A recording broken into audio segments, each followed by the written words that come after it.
Lo primero, quisiera hacer es más una especie de aclaración, creo que casi siempre la he hecho, y es, no hay ninguna pretensión de orden académico en función de la profundización de lo que se ha dicho ya de Kafka.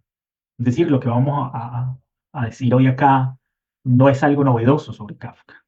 No he elaborado una nueva tesis de reentendimiento o de rediccionamiento sobre el entendimiento de la obra de Franz Kafka, sino más bien de poder hacer algo de todas maneras quizás difícil, porque es imposible, de hecho, abarcar algunos elementos que ya se han venido trabajando en clave de poder interpretar la obra de Kafka. Entonces, para eso vamos a hacer tres cositas nada más. Vamos a ubicar tres elementos o tres grandes elementos, tres bloques. El primero de ellos va a ser un elemento mucho más dirigido o enfocado a establecer o ubicar, suena esto raro, de ubicar a Kafka en un no lugar, ¿no? ¿Cuáles son los no lugares o de qué manera Frank Kafka se encuentra deslocalizado, desubicado, desterritorializado, eh, principalmente en cuatro aspectos, ¿no? Eso, un primer elemento, un primer grueso elemento. Un segundo elemento que tiene que ver precisamente con esa no ubicación de un lugar, entendiendo este lugar en el sentido quizás muy amplio, y que tiene que ver con eso, el concepto de lugar o la idea de lugar como algo esencial en la literatura de Franz Kafka. Y lo tercero es hablar sobre algunos, de hecho, cuentos que dan lugar a una interpretación sobre eh, el lugar precisamente que ocupa el escritor, ¿no? Quien hace arte, quien hace literatura. Creo que esos tres elementos son esenciales para pretender abordar, ¿no? Un poco en esta intención quizás utópica, quizás irrealizable. No lo conseguiremos, por supuesto, eh, en este año ni en los años venideros, ¿no? Pero creo que esa posibilidad de andar sin poder acabar algo llena de alguna forma de significado, ¿no? Nuestra propia existencia y justifica nuestra existencia como lectores. Entonces, nada, esos tres grandes elementos.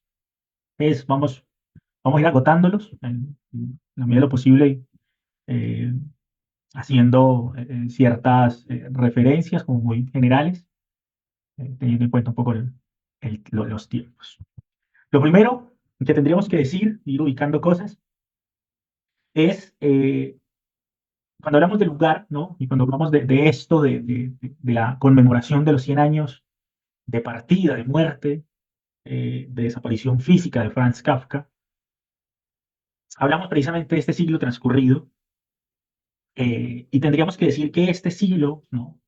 Ha sido también el siglo de Kafka, o al contrario, ¿no? El siglo de Kafka es el nuestro.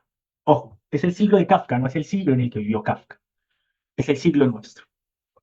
Porque a diferencia, Kafka sigue teniendo una vigencia como ningún otro autor, al menos creo yo. No hay ningún otro autor, al menos de la época de Kafka o hacia atrás, que tenga, no estoy diciendo que ningún otro autor tenga gran vigencia, por supuesto que muchos lo tienen, y muchos lo tienen en función de poder dar cuenta o poder explicar eh, su tiempo, ¿no? Su propio tiempo, Stefan Zweig, Marcel Proust, Flaubert, Dostoyevsky, Tolstoy, ¿cierto?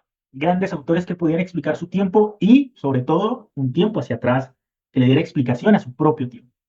Kafka tiene algo particular, y es que Kafka pronosticó una suerte de futuro de toda una sociedad occidental, vamos a decirlo así. Es decir, no de toda la sociedad mundial, sino más bien de esta lógica de sociedad occidental muy europea.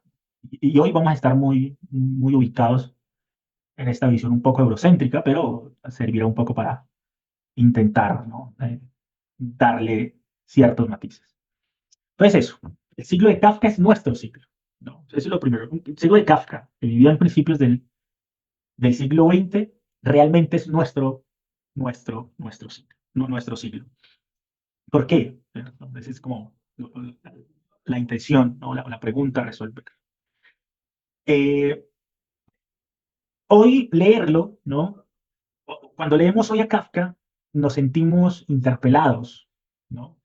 No solo nos sentimos interpelados.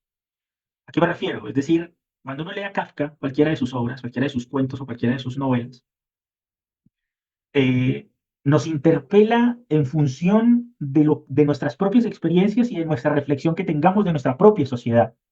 No quiero decir con esto, vuelvo y reitero, que no podamos hacer lo mismo con otros autores. Por supuesto que podemos leer Crimen y Castigo y pensar en la sociedad, ¿no? Hacer eh, eh, un ejercicio anacrónico, ¿no? De ubicar esa reflexión en nuestro tiempo. Podríamos hacerlo y lo hacemos, de hecho, cuando leemos las obras clásicas constantemente. Sin embargo, pareciera ser que Kafka nos habla desde nuestro lugar. Nos libra, digamos, de ese ejercicio de querer sacarlo, ¿no? De ese su contexto y de ese su momento para ubicarlo en el nuestro, sus reflexiones. No, sus reflexiones pareciesen estar ya ubicadas en nuestro momento. Entonces nos sentimos interpelados directamente. El ejercicio de leer otros autores, eh, esa interpelación obedece más quizás a la propia intención del lector. Es decir, si nos sentimos interpelados leyendo a Dostoyevsky, Tolstoy, Proust, Joyce, Virginia Woolf, si nos sentimos interpelados leyendo a estos autores, que a mí me encantan, me gustan mucho todos, Tolstoy quizás es el que menos me gusta, pero si nos sentimos interpelados porque tenemos una intención con esa lectura que hacemos, es decir, tenemos una valoración de su lectura y queremos nosotros reflexionarla en función de nuestros propios intereses como lectores, ¿no? Como sujetos pensantes, como sujetos críticos también y cualquier tipo de lector que queramos ser. Pero no solamente eso, cuando leemos hoy a Kafka no solamente nos sentimos interpelados por esa razón, por la razón de que leerlo no implica tener la disposición para serlo, para ser interpelados por esas ideas. No hay necesidad de tener esa intención. Sí o sí te sientes interpelado. Sino que también vamos a sentirnos interpretados, ¿no? Y esto es mucho más difícil, creo yo, mucho más profundo. ¿Cómo logra interpretar Kafka, un sujeto del siglo XX, lo que nosotros hoy en el siglo XXI podemos vivir? ¿De qué habla? Esta pequeña, este pequeño acercamiento, ¿no? Un poco en clave de la convocatoria que hacíamos, le colocábamos como Kafka un siglo en desesperación. Y es precisamente porque eso de interpretar, ¿no? Eso de interpretarnos, funciona, es decir, ¿cuál es esa desesperación? ¿Cuál es ese nivel de angustia al que apunta Kafka? ¿Cuál es el contenido de esa angustia? ¿Cuál es el contenido de esa desesperación? Ese contenido es mucho más rico en el momento de Kafka o en nuestro momento. Creo yo que es mucho más rico en nuestro momento. Por eso, la interpretación de la obra de Kafka es al mismo tiempo una interpretación de nosotros mismos como lectores y de nuestros tiempos. Eh, por supuesto, ¿no? No estoy diciendo con esto que las demás interpretaciones que podamos hacer sobre Kafka muy válidas y que a mí personalmente me gustan mucho, como, digamos, estos diagnósticos sobre el mundo del capitalismo, ¿no? Es decir, sobre la consecuencia, sobre los constructos, digamos, burocráticos que se empiezan a erigir, que también digamos, eh, hay una herencia, ¿no? Tomada por parte quizás de los rusos en ese sentido. Los temas de la relación del individuo con la comunidad, es decir, qué relación tiene el individuo en función de la comunidad y sobre todo qué relación tiene el individuo en relación con el poder en tanto vive en comunidad. ¿Ya? Las perplejidades de Kafka siguen siendo todavía nuestras perplejidades, ¿no? O más bien, las perplejidades kafkianas, ¿no? Las perplejidades kafkianas son nuestras perplejidades, sobre las que escribió, sobre las que de alguna manera profundizó Kafka o pretendió dar cuenta Kafka, son precisamente nuestras propias perplejidades. No hay una distancia muy grande, eh, finalizo este punto diciendo esto, no hay una distancia muy grande entre los momentos de Kafka y el nuestro. No hablo de cuestiones de orden temporal, que tampoco, ¿cierto? Estamos hablando de un siglo, eh, sino en lo que acabo de decir, en esa interpelación y en esa interpretación de nosotros. Y aquí es donde vamos a ubicar este aspecto de lo que decía ahora, estos cuatro no lugares, ¿no? De Kafka. Estas cuatro desterritorializaciones de Kafka, estas cuatro desvinculaciones de Kafka con su momento, llamémoslo así. Porque la relación de Kafka con su siglo, ¿no?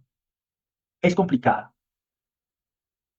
Eh, porque Kafka es un escritor que no tiene territorio al que pueda vincularse, ¿no? Y pensemos el tema del territorio no solamente como, como un lugar, un espacio meramente de carácter geográfico, sino como territorio en el más amplio de los sentidos, el más complejo de los sentidos, este concepto de territorio.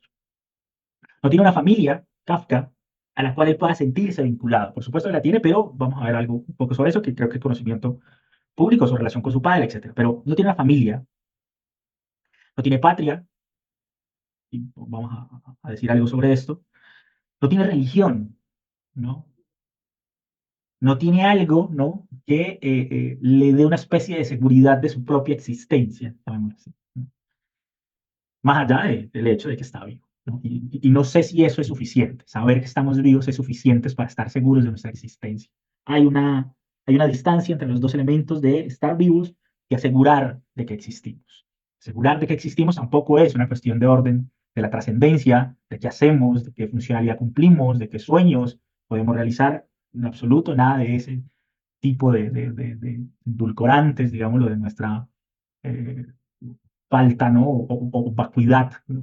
Existencial, eh, sino más bien de esto, ¿no? De no estar, de no ser, de no tener algo en lo que podamos afincarnos, ¿no? Enraizarnos. Es decir, somos esto y estamos aquí. Eso no quiere decir que Kafka era indiferente a su tiempo, por supuesto que no, ¿no? Pudo entenderlo, pudo leerlo, ¿no? Pero vamos a hablar un poco sobre estos cuatro desubicaciones, desterritorializaciones. La primera tiene que ver, ahora sí, con el territorio en forma geográfica, ¿no? Kafka, como todos saben, Kafka nació en Praga, en un momento en el que hacía parte del Reino de Hungría, hacía parte de todo este imperio austrohúngaro, eh, Austria, y esto, ¿cierto?, generó o genera, no solamente en Kafka, sino en toda la comunidad judía en este territorio, en este imperio, del que hacían parte Austria, Hungría, Checoslovaquia, una parte de Rumanía, una parte de Polonia, Eslovenia, Croacia, Bosnia, Montenegro, ¿no? Y recordemos que Praga no era su capital era Viena, recordemos eso. Había cierta añoranza, había un deseo o añoranza eh, por ese lugar alemán, llamémoslo así, por ese lugar alemán que nos ocupaba. Al tener un territorio tan diverso, tan complejo, pues pertenezco a todo el imperio austrohúngaro, pero al mismo tiempo no pertenezco a ninguno de ellos. Así que esa sensación un poco patriota que se puede sentir digamos, mucho más sentido en la comunidad judía en ese momento, mm, era mucho más grande. Entonces, esa vendría siendo esa primera forma de deslocación, ¿no? De desterritorialización.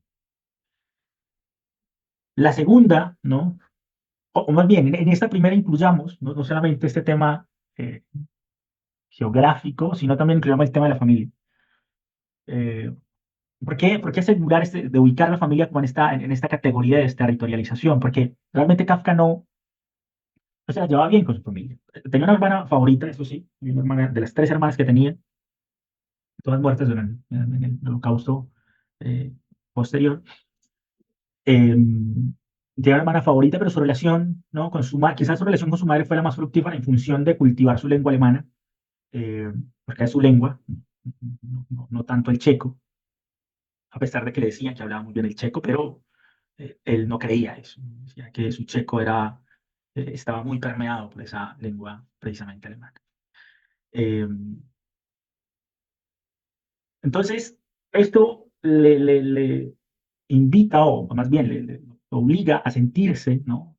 O le crea una dificultad para sentirse vinculado a un territorio. sentirse descolocado de un territorio.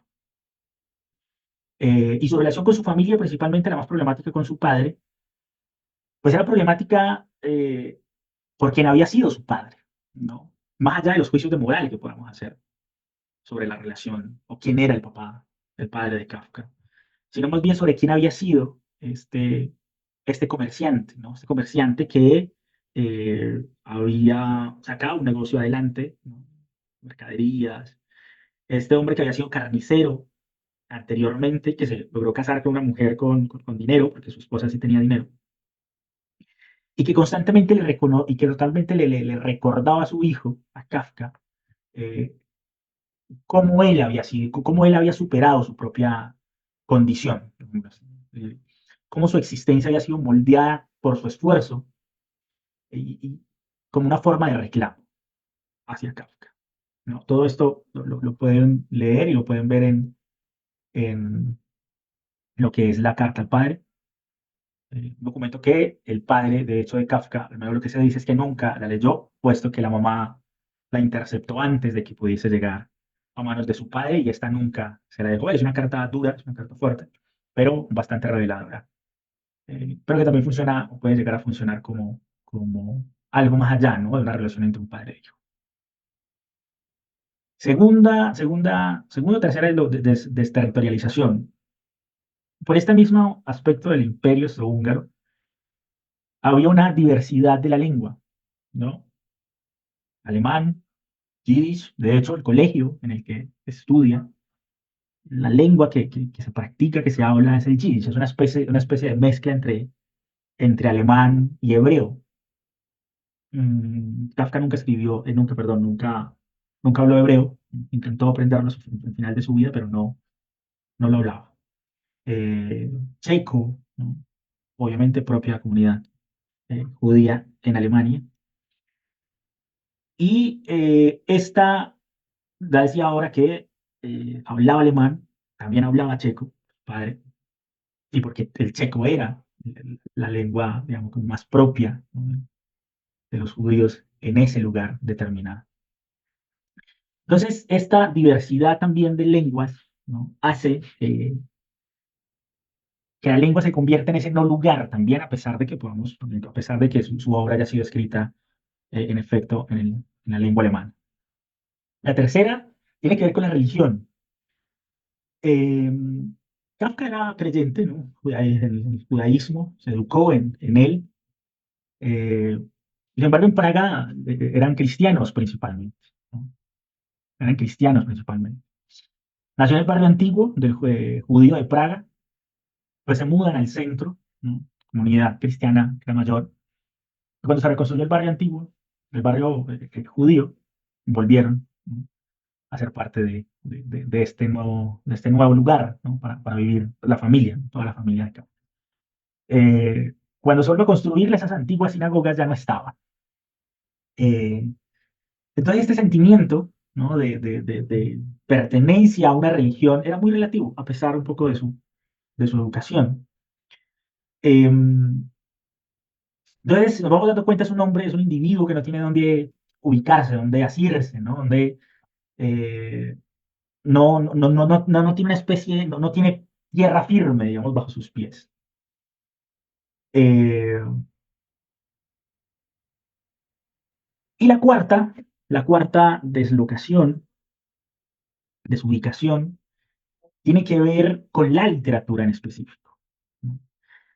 La literatura de su momento no es que no haya interesado, porque era un gran lector, esto lo podemos saber eh, por, por su diario, un gran lector de Goethe principalmente, pero también leía a sus amigos, ¿no? Fíjate, mucho más atrás, por supuesto, pero me refiero a su momento como tal.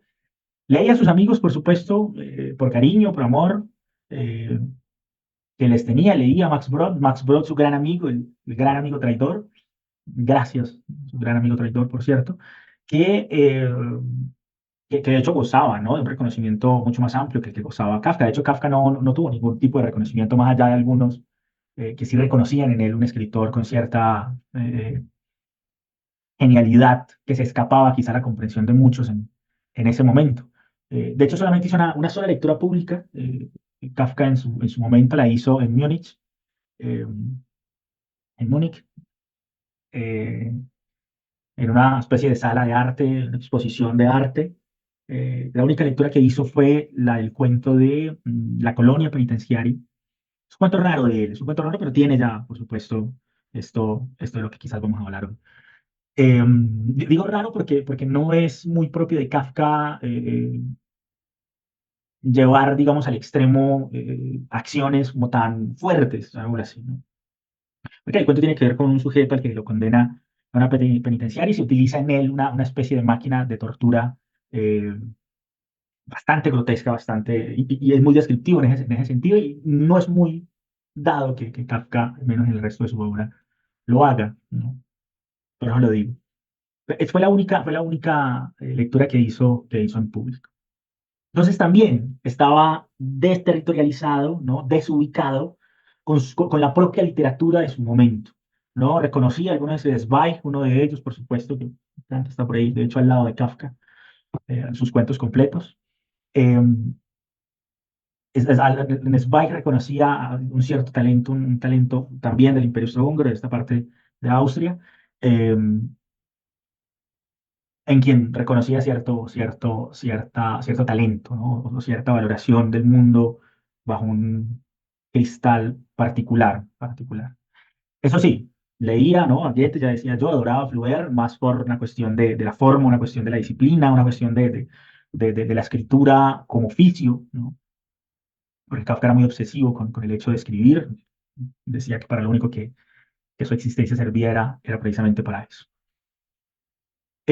A pesar de esto, ¿no? A pesar de esto, a pesar, digamos, de esta deslocación, ¿no?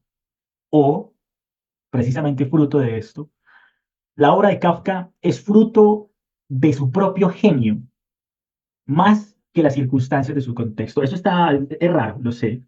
Es complicado, sobre todo porque es muy complicado, digamos, es complejo entender o interpretar o llevar el entendimiento hacia que la genialidad no obedece a su tiempo, que la genialidad de un sujeto, de un individuo, no obedece a las construcciones sociales desarrolladas en su contexto particular y de las relaciones sociales y de las relaciones de poder instauradas en determinado territorio y en determinado tiempo. Por supuesto que no. Y Kafka, por supuesto, no estaba ajeno a esto, no estaba en una burbuja, pero su obra en particular, a diferencia de los demás que daban precisamente cuenta, es decir, la obra de los demás dan cuenta de esto que estoy diciendo, de cómo los sujetos, de cómo su conciencia, de cómo su pensamiento, de cómo su subjetividad está construida a partir de las relaciones sociales y de poder de orden económico, político, ideológico, ¿no? Cultural, que se tejen durante ese momento, ¿no? Ese momento y por supuesto su pasado, su historia, ¿no? Eh, Reitero, Kafka no era ajeno a esto, por supuesto que también, pero su obra en particular, por eso es tan fascinante su obra en particular es producto más de su genio, es producto de hacia dónde llevó al menos esa subjetividad, ese pensamiento construido en Kafka por su contexto, veámoslo de esa manera, pero hacia otro lugar, ¿no? No hago parte de ningún lugar, no puedo hacerlo, estoy desterritorializado, estoy parafraseando, aquí estoy parafraseando, estoy inventando cosas más en clave de interpretarlo, pero hacia dónde llevo mi literatura, ¿no? En dónde ubico mi literatura, ¿no? Entonces, de esta manera le damos un poco cabida precisamente a esto, ¿no? Hacia dónde los llevo. Un sujeto desterritorializado, un sujeto desubicado, es un sujeto sin un lugar, ¿no? Sin tierra firme donde pisar, eh, hacia dónde puede llevar ese pensamiento, esa genialidad, porque vamos a negar lo que lo era, eh, y vamos a intentar, digamos, un cambio que tiene que ver hay un capítulo del proceso, también es un cuento, que se llama Ante la ley, eh, que se llama Ante la ley. Vamos a leerlo, es un cuento muy cortico para poder abordar esto que viene. Ante la ley hay un guardián. Hasta ese guardián llega un hombre del campo y le pide ser admitido en la ley. Pero el guardián dice que por ahora no le puede permitir la entrada. El hombre se queda pensando y pregunta si le permitirán entrar más tarde. Es posible, dice el guardián, pero ahora no. Viendo que la puerta de acceso a la ley está abierta como siempre y el guardián se hace a un lado, el hombre se inclina para mirar al interior a través de la puerta. Cuando el guardián lo advierte, se echa a reír y dice, si tanto te atrae, intenta entrar, pese a mi prohibición, pero ten presente que yo soy poderoso y solo soy el guardián de menor rango. Entre sala y sala hay más guardianes, cada cual más poderoso que el anterior. Ya el aspecto del tercero no puede, ya el aspecto del tercero no puedo soportarlo ni yo mismo. Con semejantes dificultades no había contado el hombre del campo. La ley ha de ser accesible siempre a todos, piensa, pero cuando observa con más detenimiento el guardián envuelto en su abrigo de pieles, con su gran nariz puntiaguda, su larga barba tártara, rala y negra, decide que es mejor esperar hasta conseguir el permiso de entrada. El guardián le acerca un taburete y le pide sentarse al lado de la puerta. Allí se queda sentado días y años, hace muchos intentos por ser admitido y cansa al guardián con sus ruegos. El guardián lo somete con frecuencia a pequeños interrogatorios, le pregunta sobre su país y muchas otras cosas, pero son preguntas hechas con indiferencia, como las que hacen los grandes señores, y al final le repite una y otra vez que aún no puede dejarlo entrar. El hombre, que se había provisto de muchas cosas para su viaje, lo utiliza todo, por valioso que sea, para sobornar al guardián. Este le acepta todo, pero al hacerlo dice, lo acepto solo para que no creas que no lo intentaste todo. Durante esos largos años el hombre observa al guardián casi ininterrumpidamente. Se le olvidan los otros guardianes y este primero le parece el único obstáculo para entrar a la ley.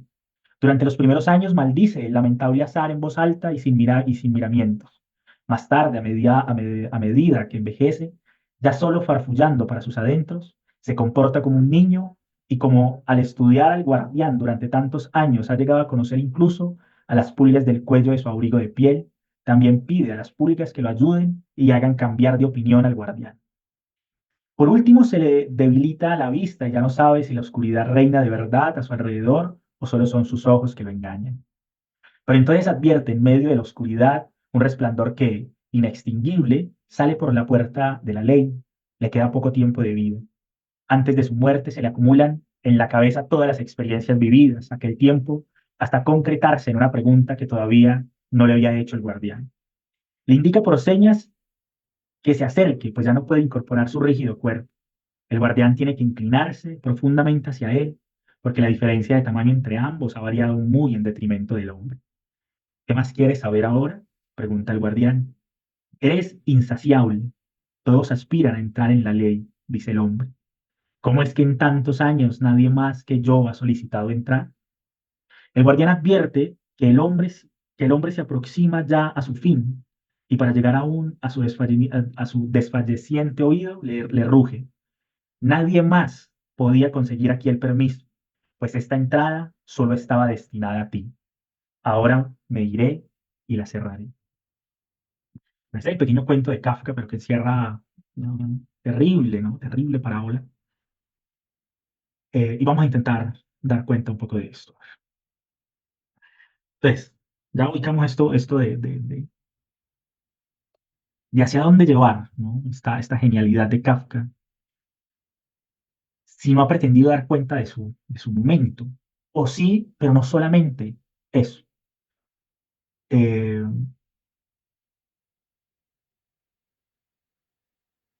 hay un elemento, ¿cierto?, que tiene que ver con esto del lugar precisamente, y es el concepto o la idea, ¿no?, de espacio, ¿no? El lugar, del no lugar, vamos a hablar precisamente de lo que significaría este concepto de espacio. Tema bastante complicado, ¿no?, desde el punto de vista filosófico, eh, pero vamos a ubicarlo de manera más general, ¿no?, quizás imprecisa posible, eh, para que no nos haga largo esto. Como en Aristóteles, el concepto de lugar, ¿no?, el topos, es más complicado, más difícil de entender. Eh, el tema del espacio eh, habría que verlo, ¿no?, como una especie de forma cerrada, acabada. Se puede leer en Kafka precisamente como en un diálogo con esta cuestión, ¿no? Con esta dificultad de entender el espacio. Una, podemos leer a Kafka de esa manera. Kafka vuelve constantemente a este tema de lo cerrado o lo abierto. Es decir, en Aristóteles todo está cerrado. En Aristóteles hay una especie de finitud. En Aristóteles, el concepto de topos, ¿no? Hay una delimitación del lugar.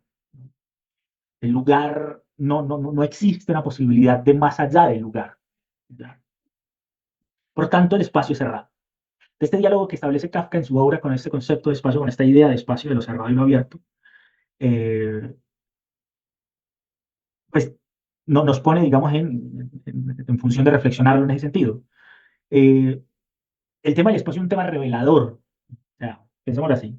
La obra de Kafka, cuando leamos una obra de Kafka, cualquiera sea esta, cualquiera, sé que es difícil, pero intentémoslo pensar desde el concepto de lugar, ¿no? De espacio.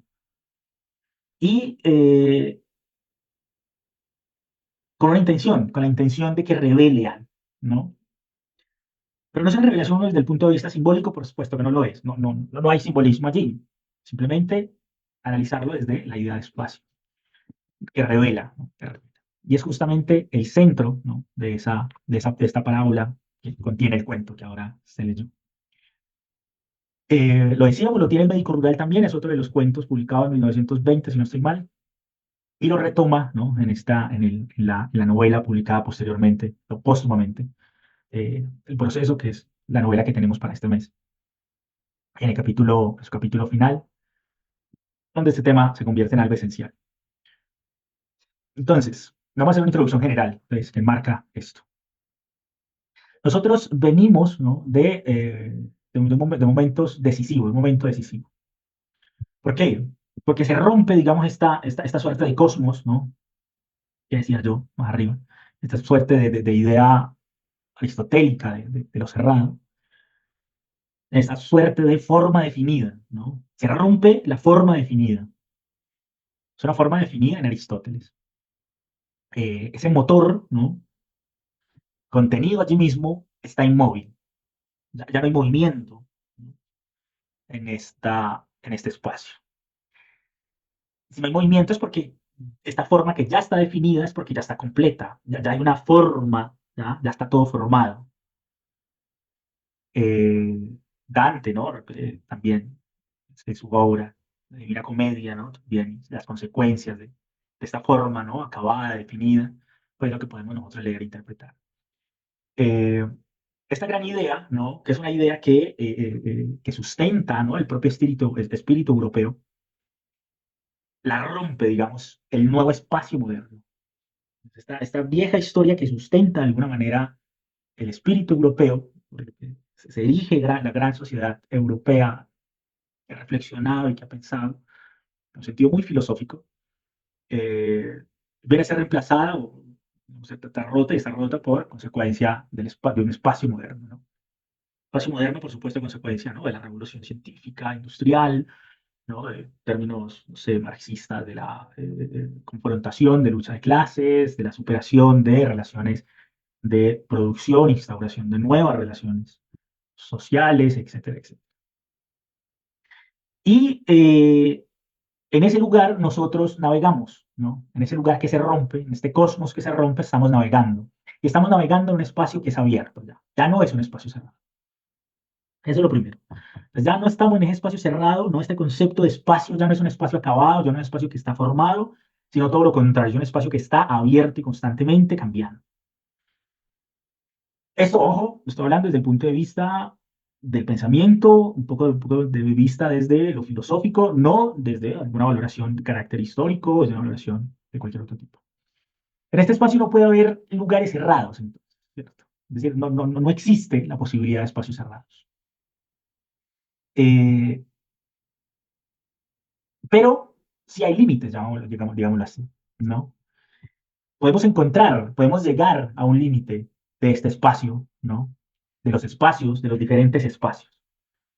Eh, Podemos, ¿no? Podemos llegar a un límite, pero con la conciencia de que nada está cerrado, que no está acabado ese espacio. Que he llegado aquí, pero este aquí es por definición es algo que se puede anular, ¿no? Es decir, llegar aquí no quiere decir que el aquí es eterno, que el aquí es acabado, que el aquí es completo. La noción del aquí, ¿no? De he llegado a este lugar, puede anularse. ¿Y puede anularse con qué? Con un espacio, con un paso siguiente, así de simple. Dar un paso adicional implica anular el he llegado hasta aquí. El espacio en donde estamos no admite espacio cerrado, solo admite, y esto quizás de lo más importante, umbrales.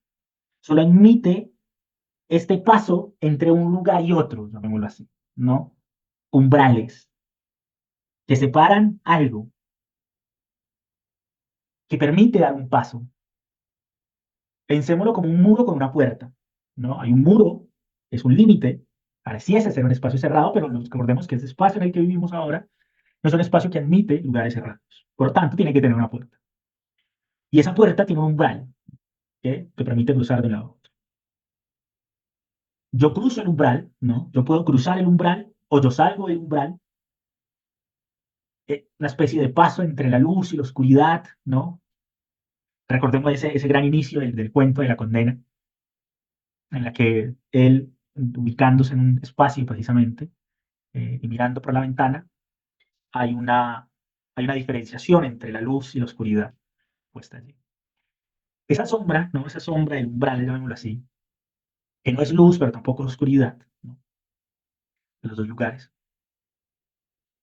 En este espacio abierto solo podemos tener un umbral. El umbral siempre es traspasable, ¿cierto? Es decir, hay un umbral y este umbral siempre puede traspasarse, podemos cruzarlo. Un camino se puede, eh, digamos, la existencia de un camino. El umbral te permite concebir la idea de un camino. En tanto muro y no existencia de puerta no podría ser, pero en tanto muro y una puerta, podemos concebir la idea de que la puerta te puede llevar a un camino, o no, ¿cierto? Pero lo que sabemos es que no es una barrera. Pero ojo, está la idea del camino. Si vemos estos términos, razonar sobre el sentido, ¿no? Digamos, de estas palabras. Las palabras piensan, ¿no? Las palabras tienen esta historia. Eh, Pensamos, nosotros reflexionamos después de que las palabras mismas lo han hecho. Nosotros podemos pensar, podemos reflexionar después de que las propias palabras, que tienen una historia propia, han, han dicho lo suyo, como en este caso el umbral, ¿no? Que nos permite pensar. Es decir, la palabra umbral a nosotros nos permite reflexionar más allá de lo que sería el umbral. No, que quede quizás un poco más claro. No quiero llegar a la idea del umbral simplemente, sino llegar a la idea de la tocación al umbral, la existencia de la palabra umbral. El umbral, el límite no, umbral, te permite pensar en la posibilidad de algo más allá del umbral. En la existencia de la palabra umbral, cuyo historia, cuyo significado permite la reflexión nuestra sobre eso. Eh, pues es un ejercicio interesante, el mismo ejercicio que estamos haciendo, ¿no? Estamos inmiscuidos en ello. Eh, entonces, pero sin embargo, eh, ojo, sin embargo, lo que decíamos, esto puede ser un muro, ¿no? Pero tiene que ser un muro con puerta. Que por definición, no, estas puertas, si decimos que hay un muro y que el muro tiene una puerta, por definición la puerta se puede abrir. ¿Podría haber un espacio abierto, una auténtica muralla? ¿Podría haber en el espacio una auténtica muralla? No. Según lo que hemos dicho hasta ahora, no. Una muralla tendría que estar, o debería estar, llena de agujeros, por ejemplo, el paso del tiempo, lo que sea. Eh, en nuestro espacio abierto, en el espacio abierto de la modernidad, no puede haber muros inflexibles, inexorables, ¿no? En el campo, en ningún campo, en el campo de las leyes, de la lógica de las leyes de la naturaleza, ni en ninguno. Como nuestro espacio no admite murallas, y digo esto de la ley de la naturaleza porque es la modernidad, pues la idea de modernidad y la constitución de la modernidad lo que ha permitido los cambios sustanciales de la historia en función de lo más evidente en clave de la lectura de Kafka, crítica del capitalismo, burocracia, etc. Mm, pero admite lugares cerrados, perdón, no admite, digamos, estos muros inflexibles, inexorables, ¿no? Estas leyes, estas lógicas, estas leyes lógicas, ¿no? De la naturaleza, ¿no? De lo contrario, no tendríamos radio, no tendríamos microondas, no tendríamos descubrimiento de electricidad, ¿no? En fin, toda la tecnología que hoy tenemos. que tenemos ahora en la actualidad. Entonces, tenemos el umbral. Ese umbral puede ser cruzado. ¿Es fácil cruzarlo? Acá empieza a aparecer lo kafkiano, ¿no? Acá vamos a intentar darle un poco de mayor sentido a este tema de lo kafkiano para que no lo usemos como tan arbitrariamente, ¿no? Toda situación absurda, o más bien, lo absurdo no necesariamente es kafkiano, ¿no? No tendría por qué tener ese calificativo, pero empieza a aparecer esto. ¿Es fácil cruzar el umbral? No, no lo es, ¿no? En la novela El Castillo, de Kafka, el autor hace un problema el de poder cruzar el umbral, ¿ya? Igual que en el cuento que le dimos ahora. El problema central es cruzar el umbral. El castillo es un hombre que va a hacer unos arreglos a un castillo, pero nunca puede entrar al castillo. Por muchas circunstancias nunca logra entrar al castillo. El pensamiento es para, digamos, el pensamiento se da en adelante del umbral. No porque haya un bloqueo, no porque haya murallas o puertas, ese paso que estoy a punto de dar, ¿no? El paso que estoy a punto de dar en el umbral permite precisamente el ejercicio de la reflexión y del pensamiento. Por eso no es fácil, por eso cruzar el umbral no es fácil, ¿no?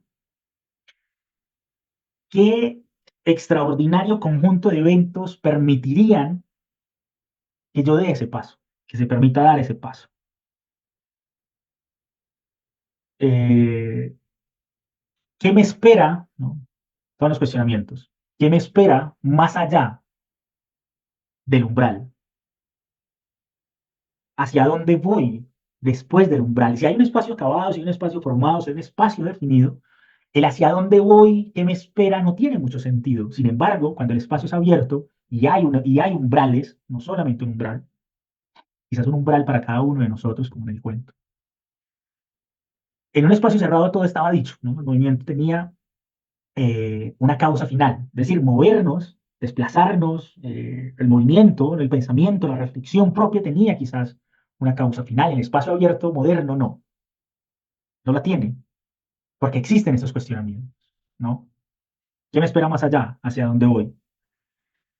Lo cierto es que ahora estoy en el umbral y puedo seguir y me pregunto, ¿qué me permite este paso?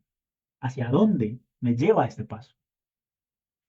En el espacio abierto en que vivimos se hunde la causa final de mi movimiento, ¿no?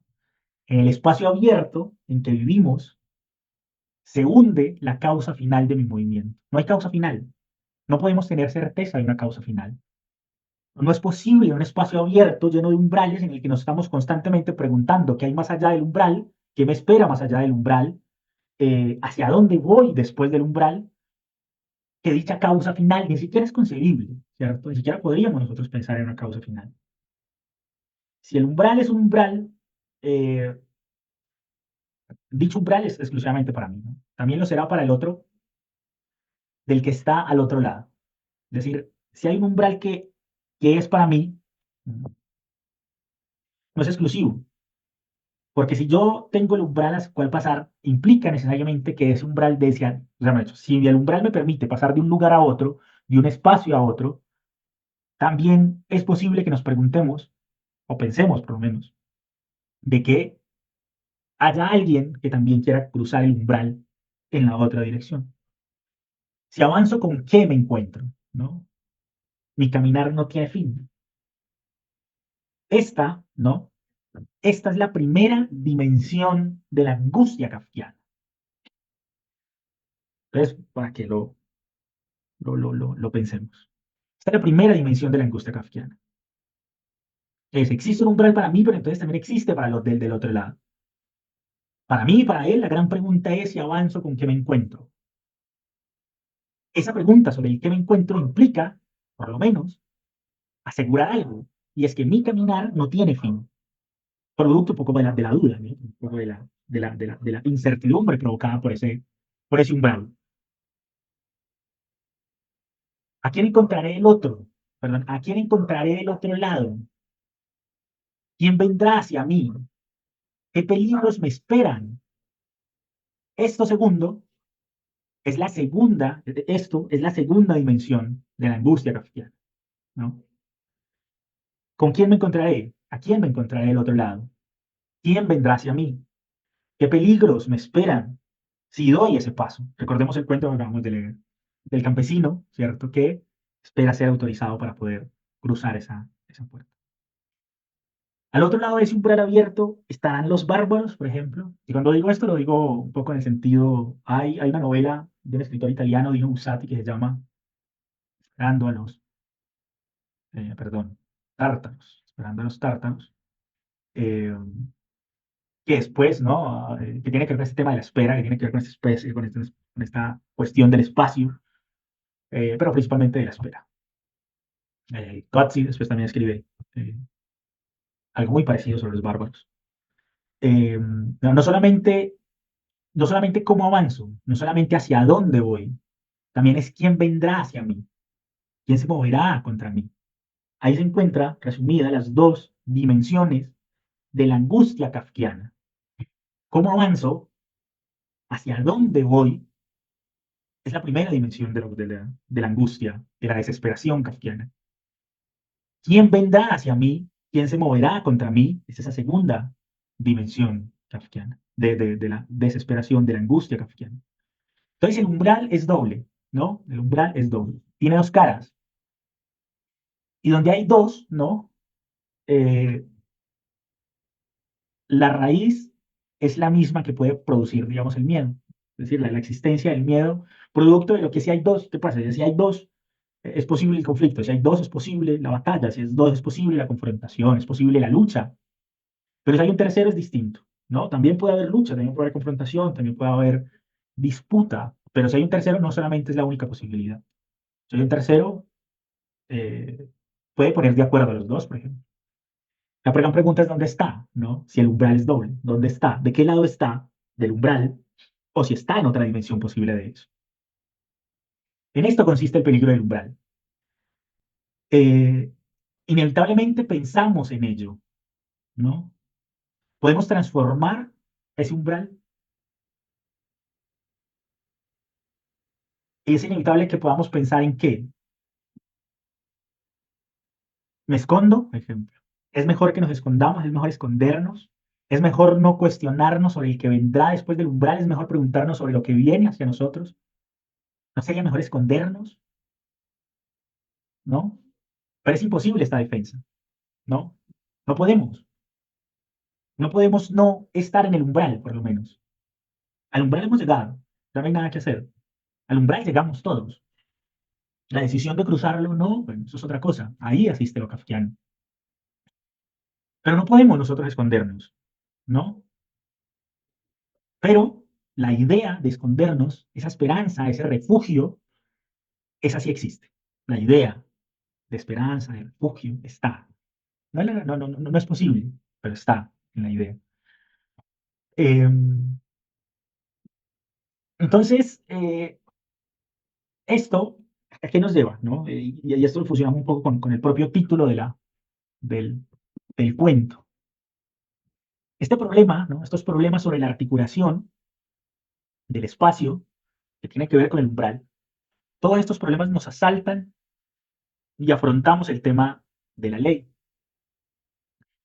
Porque ese no es el umbral, ¿no? Conocer la ley, ¿no? Ojo, conocer la ley es el camino que nos indican. Este camino está en el camino, está en el espacio abierto del que hablamos. El camino de conocer la ley está en el espacio abierto del que hemos hablado. En, ahora, la pregunta, ¿no? Y retomamos todo lo que hemos dicho. ¿Podemos obedecer la ley sin conocer sus razones, por ejemplo? Nosotros, quienes navegamos, quienes estamos en este espacio abierto, ¿cómo podríamos obedecer la ley sin conocer sus razones, sin conocer quiénes la hicieron? No podemos. Por lo menos no podemos no preguntarnos sobre la procedencia de la ley. No podemos confiar en lo que los escritos, ¿no? En los escritos, aunque sean claramente legibles, si no vemos su razón. No podemos atenernos a la oralidad de la ley. La ley se presenta como una inmensidad de elementos en este espacio abierto. La ley se presenta como una confusión de esos elementos, varios funcionarios.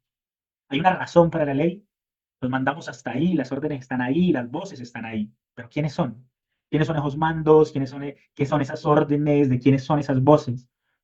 ¿Quiénes son? ¿Cuál es su legitimidad? Todo lo que querría constriñir, ¿qué es eso que nos quiere constriñir? Ese es un problema más. Uf. Entonces, la ley como fuera, ¿no? Se dirige a Kafka, toda la ley se refiere al individuo. Toda ley se refiere al individuo. Todas las leyes se refieren al individuo. Quieren obediencia, es decir, la obediencia es hacia el individuo. La obediencia que pretende la ley es hacia el individuo. Pero ¿cómo se pretende eso cuando la ley se hace en una enunciación en general? Por definición, la ley se dirige a todos, no al individuo, no al individuo. ¿No? La ley se dirige hacia todos, no solo al individuo. Entonces, esto es profundamente dramático, porque si la ley se dirige hacia todos, ¿no? Acá podemos encontrar, ¿no? Acá hay una cuestión sobre los estudios de Walter Benjamin sobre Kafka, sobre el cuento ante la ley, sobre su concepción precisamente de la justicia, y las nociones de justicia están envueltas en esto, es decir, no es la justicia la que nos da a nosotros las posibilidades de enunciación de lo que es la ley, sino al contrario, esta reflexión sobre la ley es la que nos permite a nosotros hacer reflexiones y enunciaciones sobre la justicia. Y esto lo vuelve dramático, porque si es una definición, perdón, si se enuncia en términos generales, si se enuncia hacia todos, pero su pretensión es la obediencia del individuo, ¿qué es lo que hay que tomar en cuenta? Entonces, el lenguaje de la ley es un lenguaje de orden universal, pero obliga a la obediencia individual. El lenguaje es universal, pero obliga a la obediencia individual. Por eso debemos buscar el origen en donde esa dimensión de la ley, en donde hay una relación directa con el individuo, esa contradicción entre la enunciación general, universal, y la pretensión de obediencia individual, se junten, tengan algún sentido. Entonces, esto lo que obliga es a interrogarse, a preguntarse. Pero preguntarse, interrogarse, es ya de por sí una transgresión. En cierto modo, preguntarse sobre la ley, preguntarse por qué, sobre cuestionarla, sobre preguntar sus razones, ya es una transgresión en la misma ley. ¿Por qué? Porque al interpelarla, al interrogarla, muy bien, ya no la acepto, ya no acepto la ley. Es interrogar de la existencia positiva de la ley es un punto en donde esa universalidad de la ley y de la aceptación individual de esa ley es donde la ley me condena. Yo reconozco que la ley se refería a mí, ¿no? Hay una especie de condena nuestra, ¿no? Nuestro mundo moderno, en el que la ley se convierte en algo de facto para nosotros y reconocemos en la ley algo que se refiere no en la enunciación universal, en la enunciación hacia todos, sino hacia una referencia de carácter individual, hacia mí. La ley está hecha para mí. Toda la obra de Kafka es una parábola en torno a esto. Al menos algunos críticos, algunos estudiosos piensan esto. Ojo, la puerta, este espacio, este umbral, está siempre abierta. No hay ningún muro inexorable. Dentro de la ley es posible libremente llegar al umbral del castillo. Libremente nos quedamos en el umbral. Y libremente intentamos cruzarlo. ¿Ya? Por consiguiente, la prohibición también se puede superar. Pero no se trata de una prohibición real, ¿cierto? Se trata, no está prohibido, ¿no? Se trata más bien de una advertencia, como en el cuento. Ten cuidado que cuando llegues al tercer guardián ni siquiera podrás mirarlo. Ni yo puedo mirarlo siquiera. Ni siquiera yo puedo contemplarlo, le dice el guardián de la primera puerta. ¿No? Una condena, una advertencia, no encontrar las respuestas, sino que incrementan tus problemas. Interrogarse, interrogar, interpelar con interrogación la ley no tiene respuestas. Lo que hace es incrementar los problemas. No soporta uno. Porque entre más preguntas, más problemas generas. Te pondrán patas arriba, por tanto, es una advertencia. ¿Cierto? Si razonas, podrás entender que es mejor que te quedes en la sombra del umbral. Pero la angustia del interrogar es inevitable. La angustia del interrogar, ¿qué es interrogar a la ley, ¿no? En esta suerte de parábola? Tiene que ver con las formulaciones o las cuestiones, los cuestionamientos que nos hacíamos antes. ¿Qué hay más allá? ¿No? ¿Hacia dónde voy? ¿Qué viene hacia mí? ¿Qué peligros me esperan? Etc. Pero la angustia de interrogar, la angustia de preguntar, ¿no? La angustia de interlocutar, de interpelar a la ley con el cuestionamiento sobre su razonamiento, sobre sus razones, sobre quiénes le hicieron, etcétera, es inevitable, pero es angustiante. Si el guardián afirma algo, digamos, el guardián en efecto afirma, ¿no? Afirma cosas. El guardián dice que no es lícito pedir la aprobación del cuento, ¿no? Porque el campesino lo que pide es ayuda, básicamente. Porque el guardián le dice, pasa, pero ten en cuenta, que allá hay guardianes más grandes y más fuertes, con puertas más grandes, ¿no? Pero nadie puede dar esa aprobación. Entonces el campesino lo que pide es ayuda, que el paso que va a dar, ¿no? Que el paso en el umbral que está a punto de dar o que quiere dar, que hay un deseo por dar, sea aprobado por el guardián, sea aprobado. ¿Quién te aprueba dentro de la ley?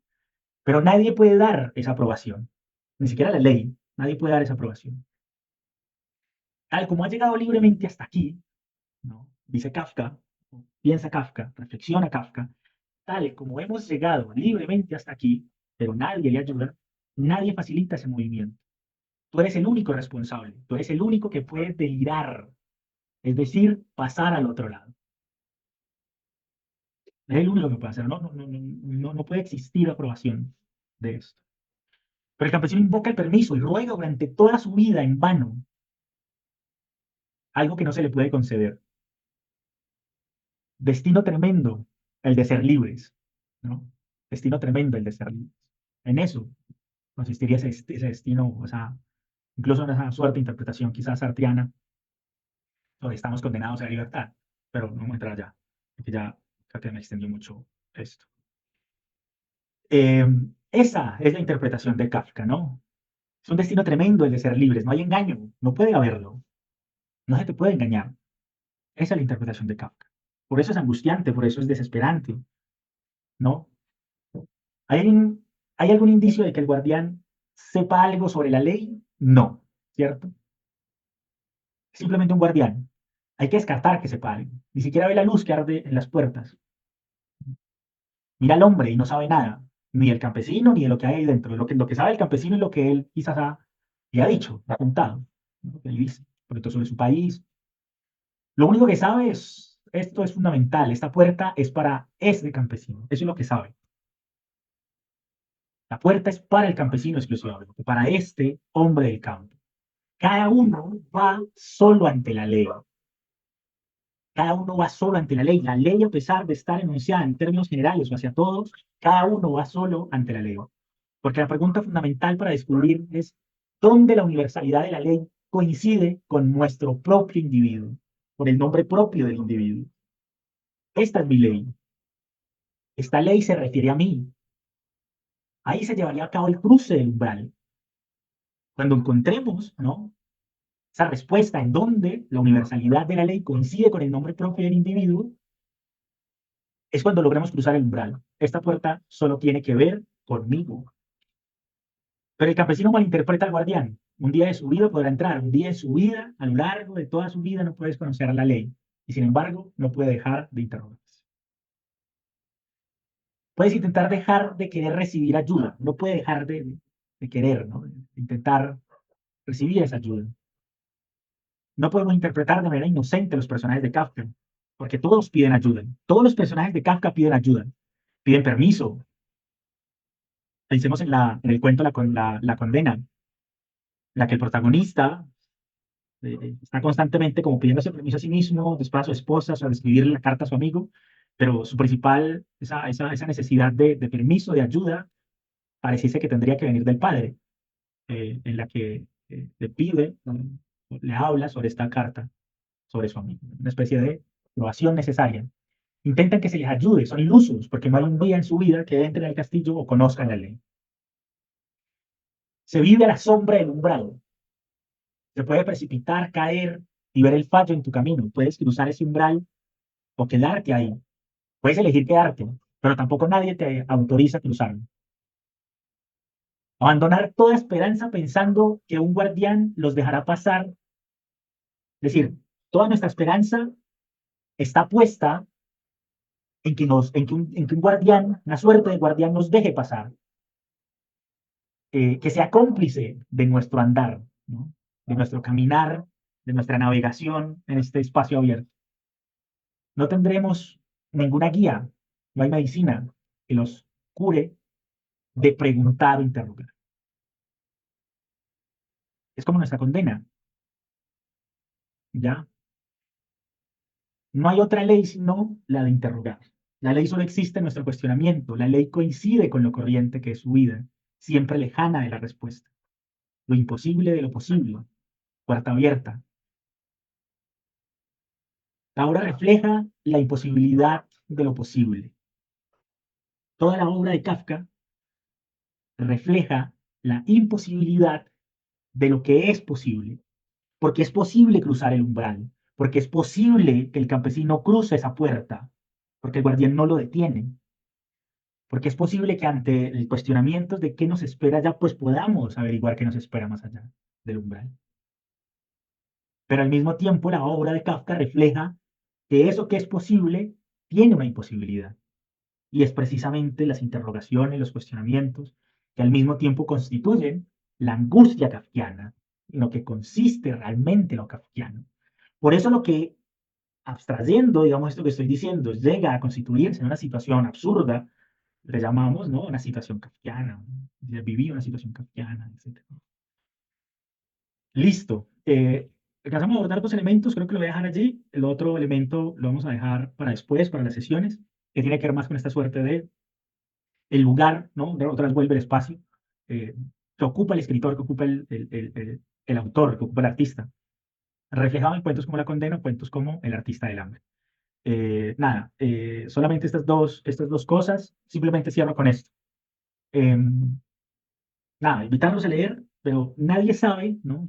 Ni siquiera el lector de Kafka, ni de Kafka ni de ningún autor, nadie sabe, ni siquiera el lector, cómo las palabras captadas, ¿no? Por nuestros ojos, nuestro cerebro, se transforman en experiencia, en reflexión, en memoria y a veces en creaciones.